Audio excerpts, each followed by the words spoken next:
na mtaji wa shilingi milioni 1 na mtaji wa shilingi milioni 5 au na mtaji wa shilingi milioni 10, nifanye biashara gani? So ikiwa una mtaji kuanzia 200,000, 300,000, 400,000, milioni 10, milioni 20 na unajiuliza bado maswali, nifanye biashara gani? So chukua haya masomo, very simple trick, chukua kalamu na karatasi uandike step hizi ili usizisahau au save video hii baadaye ukumbuke. Step number 1. Idea ya biashara inapatikana kwenye mambo mawili.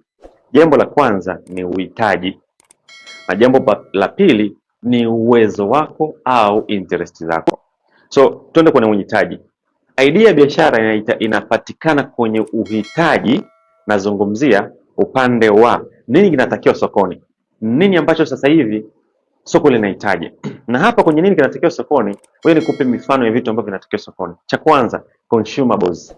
Consumables, wabongo wanapenda kununua sijui chupa cha kunywa maji, sijui hivi vitu tu, si vidude vidogo, si kidude hichi cha kufagilia, hichi cha kufutia, hichi cha kufanya nini, hizo consumables. Na ndio maana ukiangalia hata Wachina wanakuja Tanzania wanafungua maduka makubwa yanauza consumables, sahani za shilingi 3,000, vijiko vya shilingi 2,000, kwa sababu kila saa utanunua, havinaga mwisho vile. Jambo la pili, nini ambacho unaweza kufanya au una interest nacho? Hapa inawezekana labda ni mimi mtaalamu wa kupika keki, napenda keki kama Agnes, au mimi ni mtaalamu labda wa nguo, napenda kushona kuvaa kama labda Grandpa. So wewe kutokana na kile kitu ambacho unaweza na unakipenda, kinaweza kawa pia ni idea ya biashara. So ukiwa unawaza idea ya biashara, waza katika mambo mawili. Nini kinahitajika na ni nini ambacho wewe unaweza au una interest nacho. Sasa ukiacha hii, ngoja nikupe jibu langu mimi namna kupata idea ya biashara. Idea ya biashara, wengi tunawaza vitu ambavyo tunakuwa na comfort navyo, tuna amani navyo, au vitu ambavyo tunaweza kuvifanya. Sometimes ili uanze kujenga mtaji wako, fanya kitu ambacho kinatakiwa na watu wengi. Biashara is not about you, it's about us au them.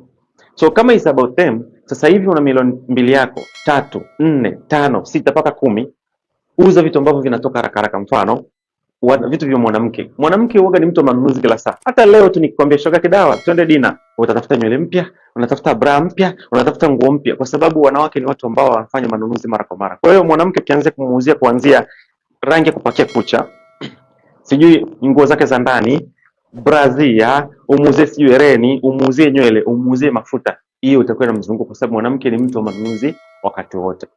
Kitu cha pili, huyo mwanamke nyumba yake anapenda vitu vya jikoni, anapenda mapambo ya ndani, anapenda vitu. Kwa hiyo pia haya yanaweza kuuzika kwa wakati wowote, na yanaweza kuuzika kwa spidi kubwa sana, kwa sababu hayana shida yoyote. Kwa kama unawaza idea ya biashara, tumia mbinu nilokuambia. Asante sana kwa kutazama video hii. Naomba like na comment chochote, kisha bonyeza subscribe ili uwe wa kwanza kupata madini mapya kuhusu biashara, elimu ya fedha, uwekezaji, digital marketing na hamasa kila siku.